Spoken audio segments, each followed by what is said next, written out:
Well, first of all, I want to thank Anthony for his contacting me and allowing me to step in and do this presentation. I'm really just a few words about myself. I've been a ham radio operator this year for 60 years. Uh, I love the hobby. I have many hobbies. I fly airplanes and sail sailboats and play golf and I'm a musician, but ham radio has been a passion of mine for 60 years. And I, uh, I'm from the Midwest. I was born and raised in Peoria, Illinois. I went to Bradley University with an electrical engineering degree. I got an MBA after that. And I worked for only three companies in the power generation field, Westinghouse, and then a small company for about 5 years that involved a huge amount of international travel. I was a VP of marketing in the power industry. And then the last 25 years, I worked for another power company, Toshiba International Corporation. So uh, I've been very engaged in my career, but I managed to always have ham radio to fall back on as my primary love and hobby. So I now live in Florida. I have a um I live in a restricted community, as most of them are. I live in the Palm Beach Gardens, Jupiter area, and I have a remote station that I share with K2CIB about 80 miles north of us uh, in uh, in a place called Yeehaw Junction, Florida, up Route 60, about 30 miles west of Vero Beach at the Florida Turnpike. And we bought a parcel of land up there, and we remote that station. I also have a smaller HF station out at my QTH in Colorado in Grand Lake at 9,000 feet. It's pretty austere, but when we go out there in the summertime, I get to operate. Of course, I can always operate my remote station. So, anyway, that's a little bit about me. Uh, I'm here to talk about the DX Marathon, and I usually have a little better feel for the background of my audience, so I kind of tailor my presentation according to what the knowledge level is in the program. But I'll try to keep this kind of generic, and I don't mean to to skip over anything, but this is more or less a higher level presentation. I could make this 2 hours, but that's not prudent. So I'll allow for some questions at the end. That if I skip over things too fast and you have a burning desire to ask a question, please feel free to do so. So let's start out with what I call the DXers Dilemma. There's about 2 million or 2.2 million ham radio operators throughout the world. And I don't know how many of those are DXers, but I would guess at some point in time, a lot of people got into ham radio because they enjoyed the excitement of contacting somebody halfway around the world. And I think there still is many remaining DXers. I don't know what that number is, but to use our DX love, we there's some of us who are veterans who have every certificate in the world, and there's some new people, even in our club down here in Florida, who are just coming in and just starting to DX. So we have a very, very wide range of skill sets as it relates to DXing. So many DXers have dilemmas. Those dilemmas, if you're one of like myself, at the end of the spectrum where you've got lots and lots and lots of experience, you've worked everything, you've got DXCC, you might be on honor roll, and you say, well, what is there? What more is there for me? I mean, it's kind of bored. Do I want to work the same people over and over again? I've done it. I've done it all. Then you have the people that are just getting in and they're sort of overwhelmed. And in today's environment where we have HOAs like I'm in right now, sometimes a lot of people aren't quite fortunate enough or don't have the monetary skills to put up mega stations, or they're restricted to HOAs, but maybe they can put an antenna in their attic or something, or around the perimeter of where they live. So there's a dilemma. How can we participate in DX and still have fun and still pursue it? As I said, we have a number of modes that we have today that we can operate in. The advent of FT8 has really, and I'll talk about that a little bit later, has really opened the door, in my opinion, for DXing. There's a lot of old timers that don't like FT8. They just don't like it. I've got some in our club here. Bob Loker, who I'm going to talk about, he's on our board of directors and that I formed, and he wants to do away with FT8. He came up with CW mainly and SSB, and so I'll speak about that a little bit later. FT8 is a absolutely fantastic way to expand and give opportunities to the less fortunate or the restricted ham radio operators to really get involved in DX. So I look at it as a very positive thing that has come down on our hobby, if you will. What do we need? The DX Marathon program brings a lot of attributes to somebody who is interested in DXing. I like to say it's stress-free.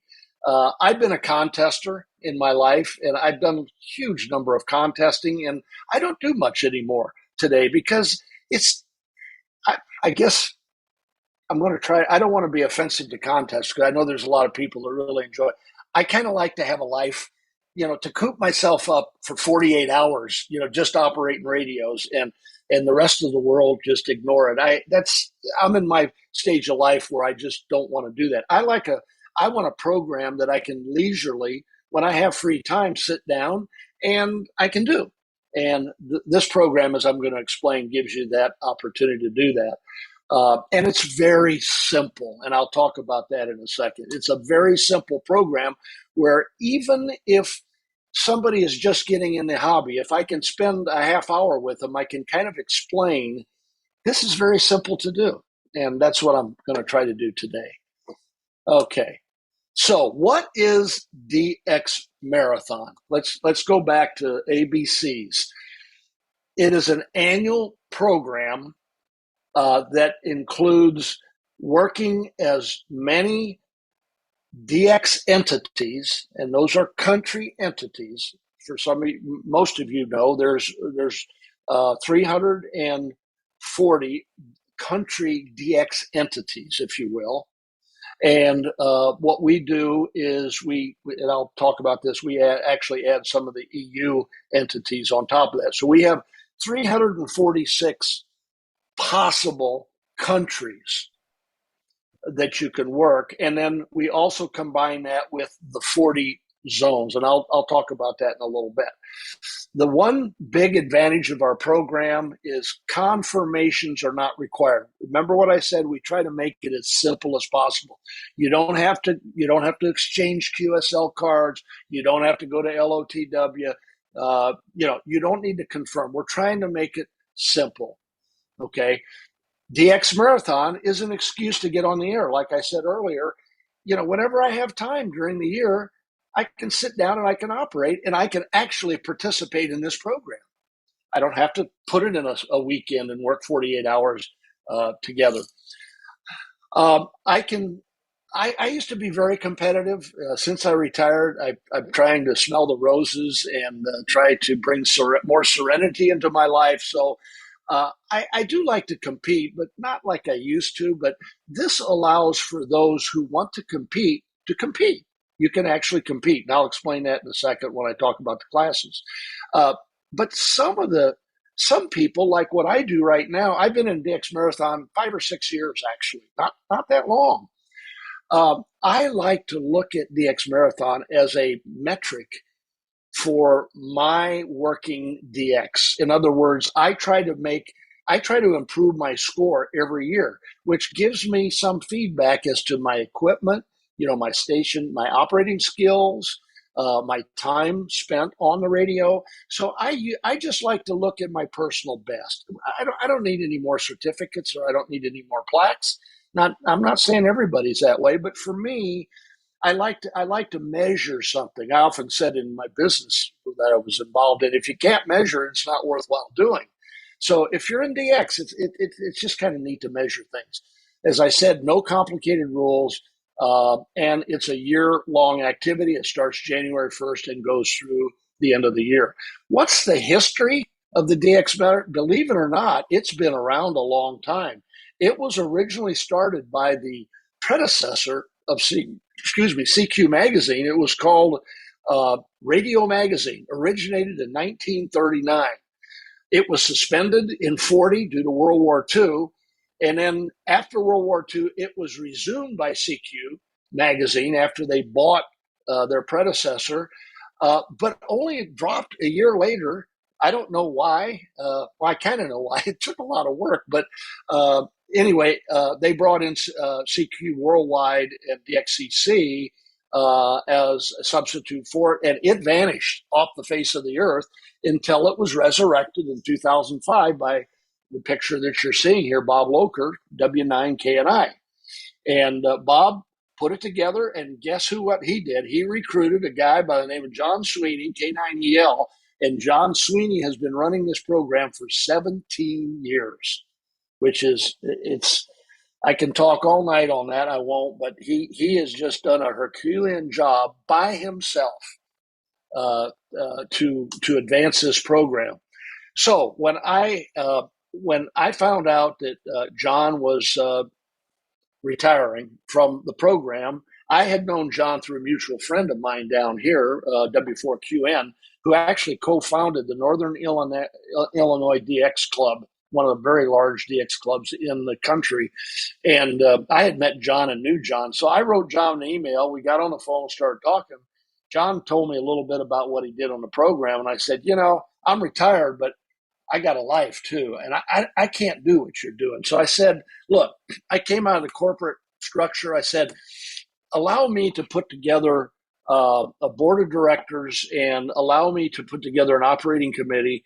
And anyway, to make a long story short, we reviewed this with the staff at CQ Magazine, and they wanted to keep the program around, and they said, okay, have at it.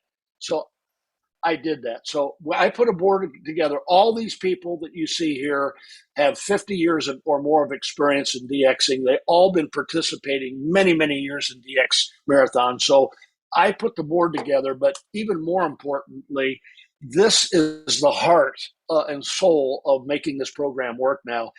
I'm the program administrator. I've got it. And John K9EL did a process flow chart of all the things he did year long. And we broke that down and basically wrote job descriptions for each one of these positions. And this is what fell out of it. We have a scoring manager.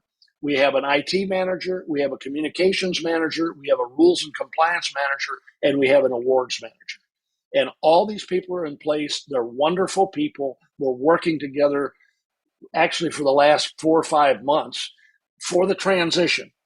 Because this is going to be handed. John's going to continue to score the 2022 program, but January 1st to 2023, it's ours. So we'll be working all year long to make it successful. And then I also put an advisory board because this is an international program. These people, if we ever run into a situation where we need a sounding board, I can use these people. These also are people who have actively participated in marathon for many years. So I got a lot of good minds. So if we do something stupid, we can go out to these people and they'll say, hey, you can't do that. So anyway, enough on the history. Okay, why participate? Okay, and as I said earlier, why? Because we're ham radio operators, and many of us, a lot of us really enjoy DXing. And I'm not saying anything against the people involved. We have a very active club right here in Jupiter that are UHF, VHF repeaters only. That's fine. That's their niche. But I know there's a lot of DXers out there. So it really is a method to participate in DX, non-stressful, very, very simple. There's no multipliers, no complicated formulas, no QSL cards are required. It's a program that where just when you and I'll talk about this in a little bit. You log your contacts. It's an honesty based program. We have ways to call out if you're trying to take advantage. John has come up with some amazing tools. So, but by and large, the cheating is almost non-existent. There's a little bit that goes on, but we have ways we take care of that. I might add the last point here. It's beautiful, and I'm going to really make a push of this in 2024. It's beautiful for clubs. Clubs can actually put a score together and compete against other clubs. Or you can have factions within your DX club, little teams that you could put together. And then at the end of the year, when you have your annual event or party, you could actually have awards based on the team that did the best in terms of scoring. There's all kinds of ways you can use the program. Okay, how does it work? Participation is easy. You get on the air and you chase DX. You start January 1st and you end December 31st, and you turn in your score between January 1st and January 5th. And that's it. It's very simple. You might choose to just work six months out of the year or 8 months out of the year, whatever you want to do. There's no signing up. You don't have to sign up for it. You just start accumulating January 1st. In fact, some of you who are working DX right now, you still can call out from your logging program your ADIF files for 2022, and you can submit a score for this year. So it's very simple. As I mentioned, 340 entities. These down at the bottom left here are the additional 6 entities that we add to the possible DX entities: Italian Africa, Shetland Islands, Sicily, European Turkey, the 4U1 VIC, which is United Nations in Vienna, and Bear Island. Those are the 6. So we have the 346 plus the 40 zones, 1 point apiece. As I said, no multipliers, 1 point apiece. What we've tried to do, and we're reviewing this, and they will remain the same for 2023, but 2024, we're going to really take a close look, and there's some ambiguities in what we defined here, but what we're trying to do by making different classes is put those people that compete in a class on a level playing field. So you don't have a mega station competing against somebody that's working QRP or even 100 watts, or somebody has a long wire out versus a Yagi.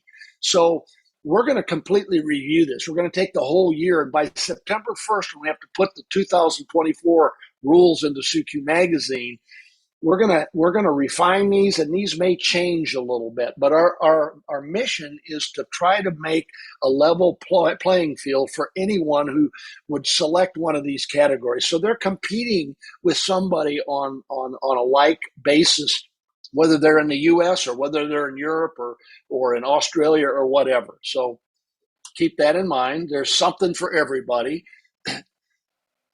Flexibility of this thing is amazing.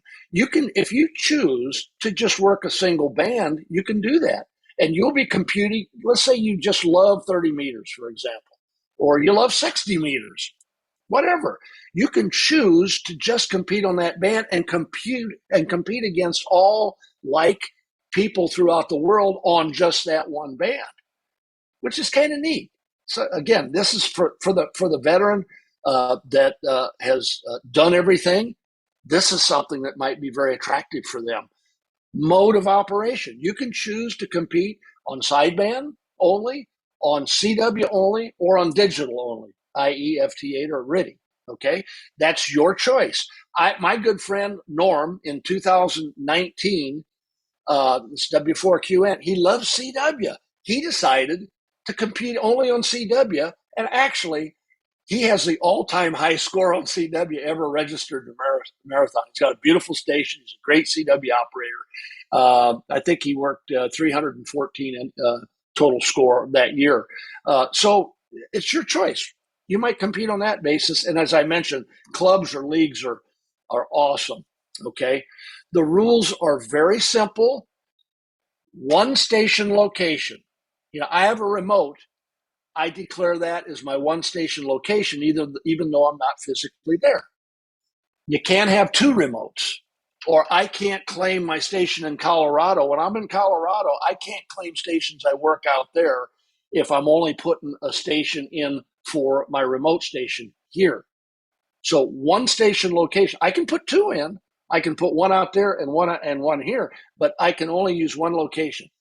No multiple sites. I mentioned that. A remote site is okay, which I do.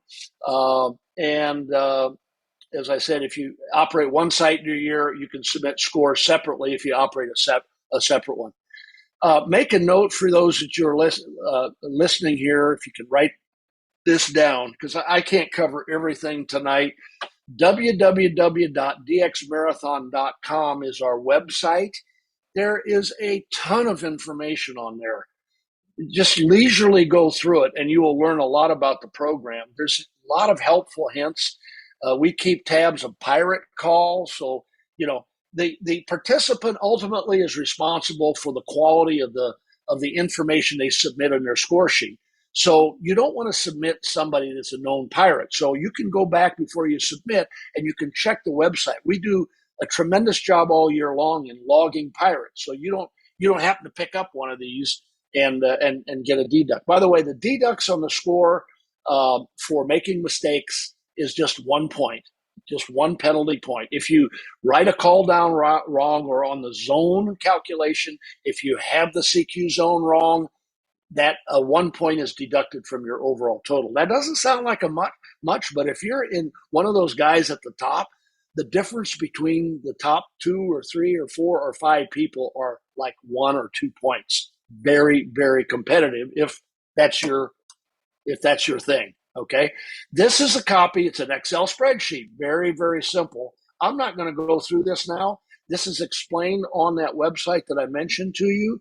But the submission is so easy. It's got the 104 or 346 columns, and you just fill it in when you work the station, the band, whatever. Again, if you're using a logging program, I use DX Labs, but there's tons of them out there. All you need to do is from your logging program, do a sort on the 2022 queues, or in the case of DX Keeper that Dave has built, AA6YQ, he's built for marathon. He actually computes and generates that sheet for you. You push a button and the sheet is generated. It's very, very simple. And there's other ways to do that, but I'm not going to get into that right now. Submitted logs are entered at the end of the year. I mentioned that. Each submission is checked for completeness. Most queues are validated automatically. John and another fella, Alex, VE3NEA, has developed some scoring software. Larry now, my scoring manager, is enhancing that because we're going to grow this program and we've got to make sure we've got a very efficient first pass scoring tool. And so we go through all the queues and we make sure we got valid calls, and those that aren't valid, they're red flagged. And John then in the past has gone through and he's actually had to identify, why is that a bad call? Why was it flagged? Okay. A lot of work, a lot of work. Okay. We got to keep moving here. As I said, an honor system is really is very, very important in our program. We realize that, and now I have the beauty about we've got John as a board member and as a consultant to us, and he's taught us as a group a lot of tricks that he looks at to make sure that everything's on the up and up. And now we've got basically 6 people, including myself, versus one person like John. So we're going to do a very good job because we realize the integrity of the program is based on honesty and based on an honor system. If we let that slip, we've lost everything because people will say, I'm not going to do it anymore. There's cheating all over the place. And so we're not going to let that happen. So it's very important for us. And you'll see later, cheating is almost, it's just so rare. It's very, very rare. Ham radio people are good folks, and they're gonna be honest. Um, we do contact stations. Sometimes we can get logs of DX stations. So if you trying to work this XW4KB that I got up on my screen right here, I know I'm not going to work him, and you just happen to put that down for Laos, we're going to get his log. So you better be sure that you worked him. So we've got ways that we look at things. So just be honest. That's all we ask you to do. Annual results are published in June from the previous year.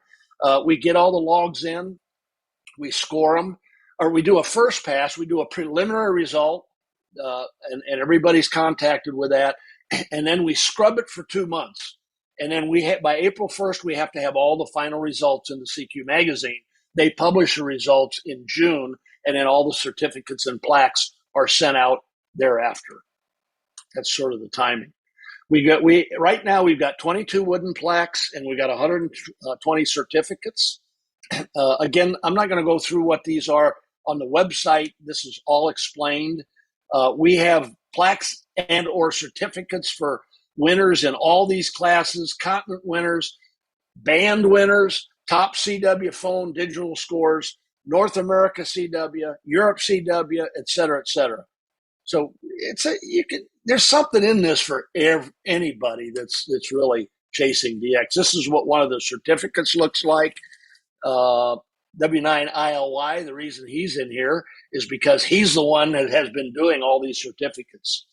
He generates all these and sends them out. He's a volunteer. This program, by the way, is all volunteers.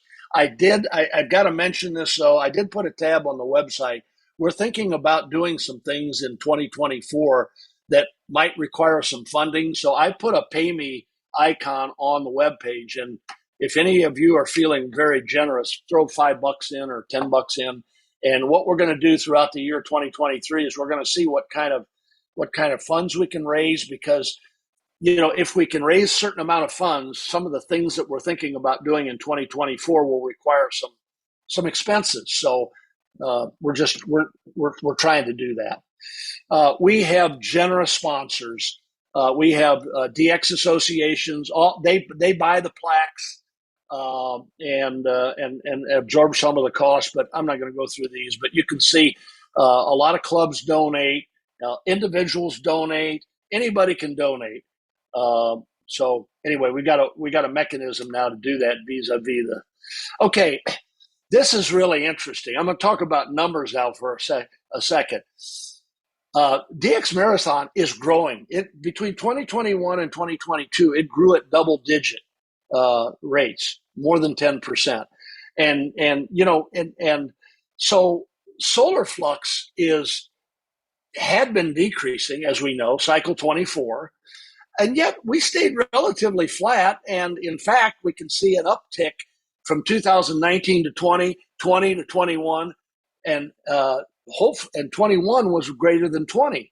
Okay, so it tends to track it a little bit, but it tends to hold its own, because if solar flux is down, the scores are going to be down, but everybody's going to be relatively on a level playing field.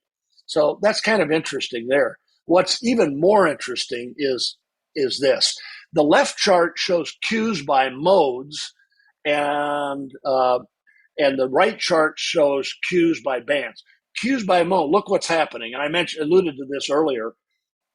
For whatever reason, digital, and it's FT8 driven, is expanding. It's actually providing most of the organic growth in the program, because more people can do it and more people can participate in DX. Phone is decreasing. CW is holding its own, and as you might expect, the band plot, most of it's in the 17 to 20, but we go from every band 160 to 6, so everything's included. Interesting metric there. We got last year 807 logs with 144,000 cues. Many of these cues now are people not in marathon. Okay, but 800 logs. My objective, I don't know what we're going to get in 2022, but I think in a couple of years we can double that. I truly believe we can go from 800 participants to 1,500 or more, and that's my intent. So the maximum score last year was 314. The error rate is relatively small. Again, the error rate is dependent on the participant making sure that the score and the calls, and there's no mistakes, not making zeros for O's. You've got to check your log before you submit it because we will catch it. Okay. Wrong score, wrong zones. Let me just got to watch my time here, but let me tell you something that I learned, and I discovered this, and John was not even aware of it. Many logging programs use QRZ as the data log source. Okay, well, let me tell you something. CQ zones and ITU zones in QRZ are not supplied by QRZ. They are supplied by the operator. You've got to physically put those in. And guess what? A lot of hams don't know what zone they're in, and many of them make mistakes when they're inputting it. And how I found out is I bought a copy of DX for Win that uses the A1DC database, which is, in John's opinion, the best database out there. It's not perfect, but it's very, very good. I generated 33,000 Qs and I put it through, which uses QRZ. Dave and his DX Labs, at least my version, I understand you can use different databases. I took mine, generated an ADIF, I ran it through this program. I found 3,000 CQ zones that were wrong, about 1%. I did that for 2 other logs, and guess what? I found the same mistake. So, CQ zones, what happens? A couple things happens in CQ zones. One, people when they input them to QRZ, they reverse the ITU zone and the CQ zone, so they're wrong. Okay, or they flat out don't know what CQ zone they're in, or in the case of US calls, because now we don't have to have a number with an area, and what happens is many people, a guy in the West Coast moves to Atlanta and he's carrying a 3 zone and he should be in a 5 zone and he doesn't change it. Okay. Lots and lots and lots of mistakes.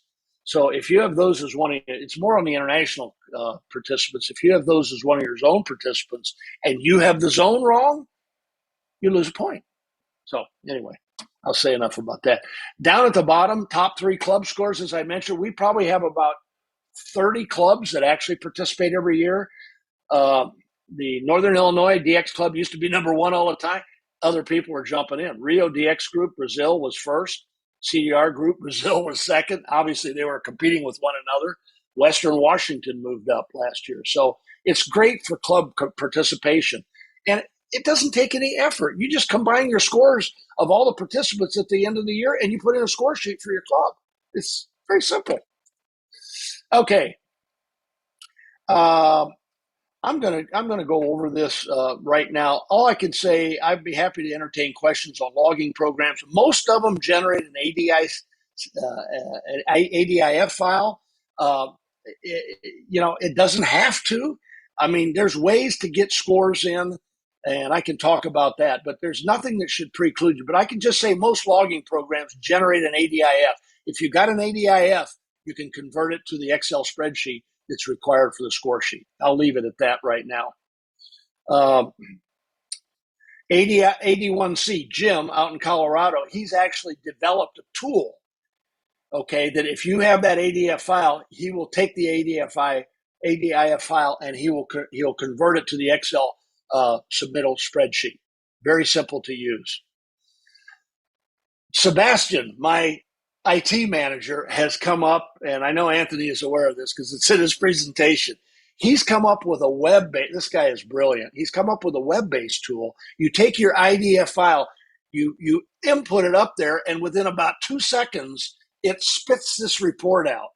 And it tells you where you are. You can do this as many times as you want to get, during the year where you are with respect to the entities. It is phenomenal, and he's beta testing it right now. It's very accurate because I'm comparing it against what Dave does in DX Labs. It's very, very accurate, and eventually you can see up on the right hand it says export. Once you're happy with this at the end of the year, you can use this tool and hit export, and out comes the Excel score sheet spread that you can input to us at between January 1st and January 5th.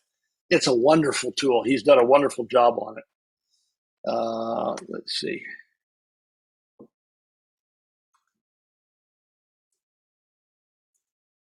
Somehow this thing, why is this going backwards? Oh, I know, I was hitting shift. Come on.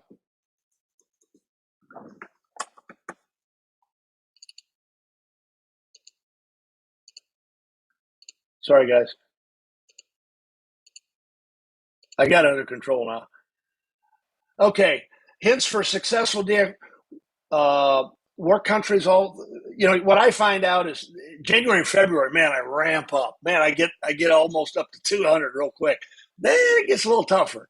Okay, but you just keep at it. Keep at it. You read. If some of you like to read the news, there's some great news. I have a whole presentation on newsletters that is phenomenal. There's so much information and spotting programs, and there's so many tools today that you can use. That if you read Bob's book, The Chase, A Year of DX, he published it, W9KNI.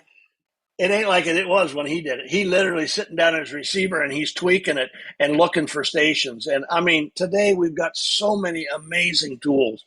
Um, anyway, any DXpedition is getting a lot of publicity, so you watch for those. Anyway, I won't go through these because I'm running out of time here. And let me get going here. There's a lot of resources. I just conclude by saying, go to that website. By the way, Sebastian has redesigned the website about January 15th. We're going to replace the existing website with something that looks phenomenal. The guy's a genius. This is his job. I mean, he's a consultant in this area, but it really, really looks nice. As I mentioned, we're going to redo the rules, and that's going to come later in the year. So, note that website, and thank you to all of our supporters. We couldn't exist without their support, and we ask your entity, as I mentioned, we've got the PayPal site on the website. Throw a few bucks in there, and we'll just see how it grows through the year, and then as we're planning, we can decide what we can and can't do. We're looking for ways. This is just something. We're looking at maybe weekend or weekday marathons, a triathlon, a 3-mode marathon, an all-band marathon, a half marathon, a decathlon, the ultimate multi-year. Maybe look at scores over 5 years and make an award based on that.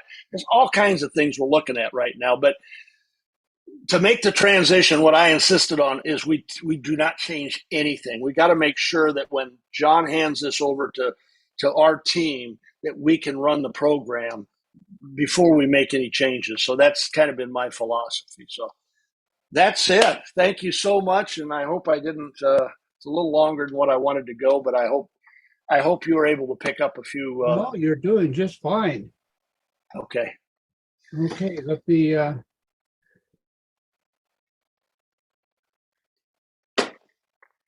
I'm going to remove your spotlight. And I'm going to look for questions out there. Any hands up? Barry, how's chat doing? One question. This is HF only, correct? There are no VHF participants? That is correct.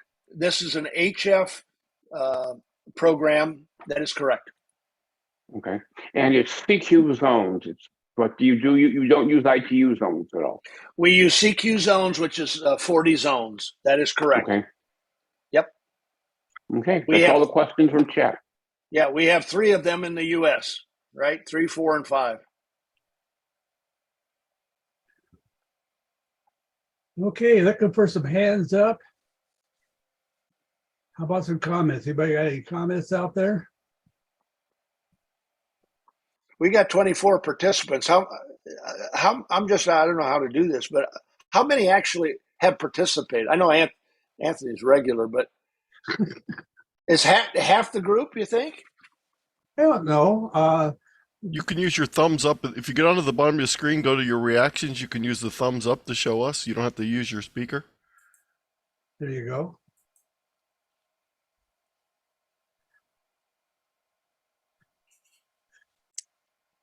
Anthony's got hand up and thumb up both.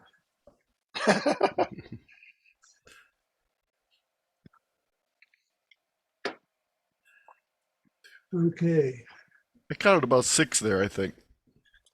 Well, that's good. Out of 24, we got a lot of room for growth. You know, I think I mentioned it. I'm giving a lot of these presentations. If I did, I'm sorry, but I did one of these presentations to my DX club here in Jupiter, and we had about 15 guys there. And I asked the question, how many of you guys heard of DX Marathon? And about 4 hands went up. And I said, and we're a DX club. And I said, how many has actually participated? 2 hands went up. And I said, oh my goodness. And when I left, I think I asked the question, I said, how many are you going to give it a shot this year? I had about 10 or 11 hands come up because they just didn't know about it, you know, and I just can't overemphasize. It's really a lot of fun. You kind of get hooked on it, you know. John, in Z6Q, you had your hand up. Is that left over from the question, or do you have a question? No, you are including FT8, right? Yes, sir. Okay, because my son has just gotten the FT8 bug. You know, he's 13. I'm happy he's on the air doing anything, right? So That's wonderful. Oh my gosh, absolutely. And we also have, I didn't mention it, I got to incorporate my slide. We have an award for a youth program too. I think it's 25 years or younger. And awesome. I'll have to send you something, but oh my gosh, that would be wonderful. If he only wanted to do digital, you can enter only digital. Just do FT8. Yeah, And he doesn't like to talk on the radio anymore, except for maybe contesting. And you know, he's too stubborn and too busy to learn Morse code. So it's kind of his gig. Absolutely. And then you can, depending on, you know, the formula class and the unlimited class, you determine based on your equipment, your station, which of those, and then he'll compete FT8 against like-minded or like capable people throughout the world. And I think that would be a kick for somebody that age. Cool. Or he might. Now, he was intrigued at the beginning of your presentation, but you know, like I said, he's 13, so it was like, okay, there's a lot of talk. Tell me more about it later. That's okay. All right. I was 13 once, a long time ago. Me too. No, I skipped that age. Gene, When I got my license, so in 3. I got mine at 12. So I'm right where he was. Okay, Gene, in 3 XQS, you want to take the floor? Yeah, this is Gene McPhee, N3XUS here in Killeen, Texas. I'm a technician class, and so far as the HF bands go, I'm pretty much limited to 10 meters. Is there much participation for 10 meters within the DX community? I can't, Gene, I can't honestly tell you, but I'll tell you one thing right now. That there's 2 things driving this program, and why I can make a bold statement that I think I can double or triple this program in just a couple of years. There's 2 reasons, very fundamental. You saw one in that chart. It's called FT8. It's allowing a lot more people to participate in DX. And guess what? We're just now entering Sunspot 25, and it's starting out like a bang.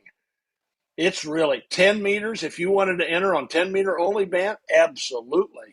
I can't, sitting here, John could probably tell you, but I can't tell you how many people only enter, you know, that, but under the program, you can band participate. So the answer to your question is yes. All right, thank you very much. I'll consider that and do some homework on FT8. Thank you. Okay, Gene. Okay, any more hands? There's a question in chat, Dan. The presentation is going to be made available to everybody in email, and it's being recorded, and the recording can also be used to show to your different clubs. This is from HI8RD. Yes, and we'll also be posting Mark's PDF of his presentation on the RATPAC list site. So the documents are always posted with all the presentations. I'll And be Mark, sending. are you available to do a road show for different clubs? Not a road show, but I'll tell you what, I've got about a dozen Zooms set up right now in clubs all over the country. I sent out a blast to all the section managers, and I'm getting great responses. They've contacted many clubs in their areas, and so I'll probably use the Zoom format. You know, traveling is expensive and it's time consuming, but I'd love to do it. I am trying to get a speaking slot at Hamcation in Orlando, and I'll try to be in Dayton as well. But right now, I would be in any club. I would absolutely say yes on a Zoom like this. Absolutely would do it for sure. Mark, could you do me a favor? Can you lower your desktop, your screen there? At the top, there's a thing for doing that. What do you want me to do? Stop your sharing. At the top, do that. Yeah. Oh, I'm sorry. No, you're fine. I should have done that. There you go. Okay. Maybe this gives an opportunity for others to be seen here. Okay. Anthony, do you have your hand up? Yes, I do. Okay. I was just going to mention a couple things real quick. I've been doing the marathon for quite a while, and the thing that I've made the mistakes the most times with, and I think probably Mark will agree, this is one of the easiest mistakes to make, and that is if you get a zone wrong, and you get the country wrong, you'll end up losing 2 points. So I would suggest that you use different entries for each of your countries than you use for your zones if you have them available, especially for the ones in the US and Canada, where you'll have plenty of calls to pick from. Use a different call for the zone credit for like zone 3 and for the US credit. Use a different one for zone 4 credit in Canada and so forth. Brilliant comment. You're absolutely right, Anthony. A lot of people have made that mistake. And to my point earlier, when I found all these zone errors on US calls, I was in shock when I found that many errors. I really was. My log is clean. I went through 3,000 queues and cleaned them all up. And I'm even though it's not ready for prime time yet, I'm going to be using that beta to double check my other entry format that I use. I use the one from A1 Jim Reisert's one. So I'm going to use this form here. I'll just show it real quick on the screen so you guys will see it again. Yeah, Anthony, according to John, and he's got 17 years of experience. He says, and I'm doing the same thing you are, DX for win actually Jim Reisert, he uses a different database than the country database for DX for win, and according to John K9EL, it is the best database out there today, the most accurate database. One of the nice things I like on the new beta tool is you can go in, and this little indicator at the end here tells you that you have multiple QSOs, so you can pick a different one in many cases if you're not sure about one or if you think one might be a pirate. So it's a real quick way to see, like for example, on Chile, I have 24, so I can make sure that I'm picking one that I've already had confirmed on Logbook of the World, whereas on the Gambia, I only have one, but fortunately it's Logbook confirmed of the world too. So this is nice because it shows me that these are obviously not pirates because they've been confirmed on here. And I'm not quite up to your total yet, but with tonight's edition of the Mongolian station, I'm at 222 for the Good for you. total. Good for you. Okay, John, you got your hand up. Take the floor. I gotta remember what my question was again. Oh, now I do. Say, Mark, I'm one of the section managers. I don't remember your email. If you could send it to me again, that'd be great. It's mycallnz6q@arrl.net or org. And I'll get the word out to my clubs in my section because I definitely don't want them to miss out. So you may get some folks. And that's November Zulu 6 Quebec. Right. Okay, you will have that tonight, John. Thank you so much. I don't know how I missed you. because what I literally took the QST magazine and I literally created a spreadsheet from that. So I don't know why you weren't in that, but it may have come to me, and it may have been like, you'll have it tonight. I get hundreds of emails every day, so I may have overlooked it, but I would love it because I'll make sure. You got it, buddy. Thank you. Thank you. Any more out there? Comments, questions, answers?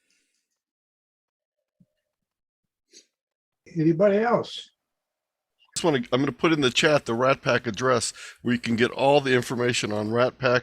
We have over 250 recorded presentations now, and we have our schedule available there. So if you go to ratpac.us, www.ratpac.us, you'll get all the information, and you can sign up to receive email notifications from Dan on all the upcoming events. You can also go to our list of online links for viewing the documents, for previous sessions, for viewing the YouTubes, et cetera, et cetera.